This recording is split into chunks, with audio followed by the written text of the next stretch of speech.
بسم اللہ الرحمن الرحیم۔ ناظرین، ہم آپ کے سامنے رکھ رہے ہیں صلح حدیبیہ، قسط نمبر ہے 3 اور آج کا ویلاگ نمبر ہے 219 یعنی 219 اور پیج ہے 459۔ مین ہیڈنگ ہے صلح حدیبیہ ذی قعدہ سن 6 ہجری۔ ناظرین، اس کا پوائنٹ نمبر 1 عمرہ حدیبہ کا سبب، پوائنٹ نمبر 2 مسلمانوں میں روانگی کا اعلان، اور یہ ہے پوائنٹ نمبر 3 جو ہم آپ کے سامنے رکھنے کو جا رہے ہیں، مکہ کی جانب مسلمانوں کی حرکت۔ ناظرین، یہ کتاب جس کا ٹائٹل ہے الرحیق المختوم، سیرت النبی صلی اللہ علیہ وسلم پر دنیا بھر میں اول انعام یافتہ یہ کتاب ہے، جس سے یہ ہم آپ کے سامنے رکھ رہے ہیں، اور اس کتاب کے رائٹر ہیں مولانا صفی الرحمان مبارک پوری رحمۃ اللہ علیہ۔ نحمدہ ونصلی علی رسولہ الکریم، بسم اللہ الرحمن الرحیم۔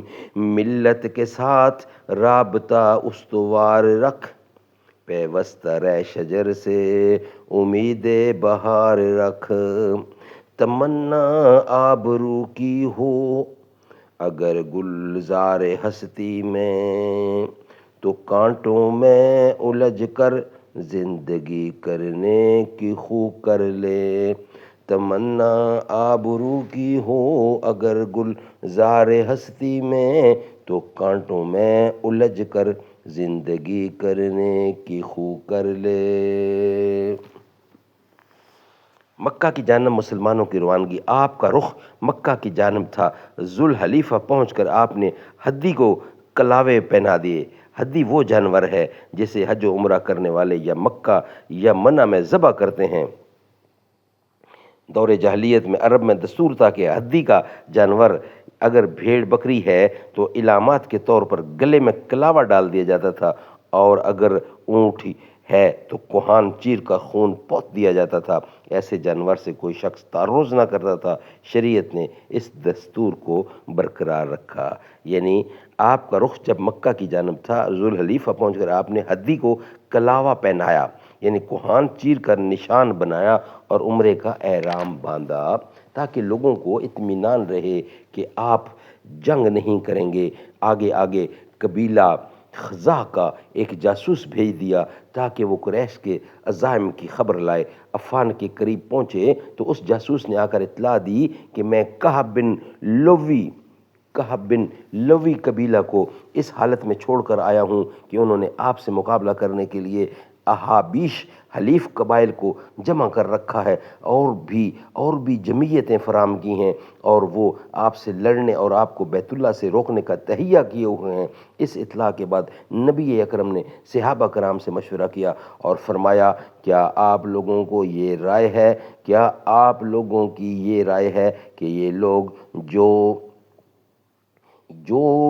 کرتوں کی اعانت پر کمر بستہ ہیں،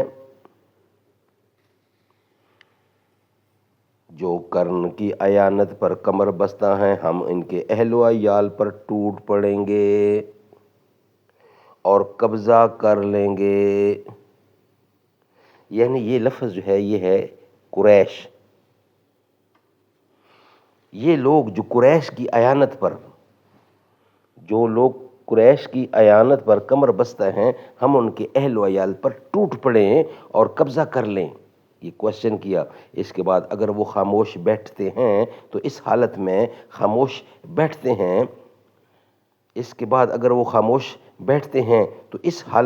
خاموش بیٹھتے ہیں کہ جنگ کی مار اور غم و الم سے دوچار ہو چکے ہیں، اور آتے ہیں تو وہ بھی اس حالت میں کہ اللہ تعالیٰ ان کی گردن توڑ چکا ہوگا۔ یا آپ لوگوں کی یہ رائے ہے کہ ہم خانہ کعبہ کا رخ کر لیں اور جو راہ میں حائل ہو اس سے لڑائی کریں؟ اس پر حضرت ابوبکر صدیق رضی اللہ نے عرض کیا، کیا اللہ اور اس کے رسول بہتر جانتے ہیں؟ کہ اللہ اور اس کے رسول بہتر جانتے ہیں، مگر ہم عمرہ ادا کرنے آئے ہیں، کسی سے لڑنے نہیں آئے ہیں، البتہ جو ہمارے اور بیت اللہ کے درمیان حائل ہوگا اس سے لڑائی کریں گے۔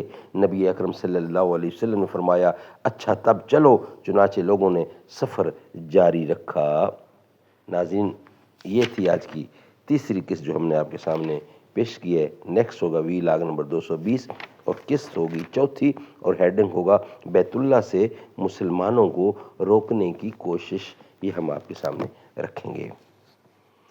کیا سامنے جا کے ہم حال اپنا سنائیں گے، سرکار کا در ہوگا اشکوں کی جھڑی ہوگی، کچھ ہاتھ نہ آئے گا آقا سے جدا رہ کر، سرکار کی نسبت سے تو قبر بڑی ہوگی، سرکار کی نسبت سے توقیر بڑی ہوگی، کچھ ہاتھ نہ آئے گا آقا سے جدا رہ کر، سرکار کی نسبت سے توقیر بڑی ہوگی، وہ شیشہ دل غم سے میلا نہ کبھی ہوگا، تصویر مدینے کی جس دل میں جڑی ہوگی۔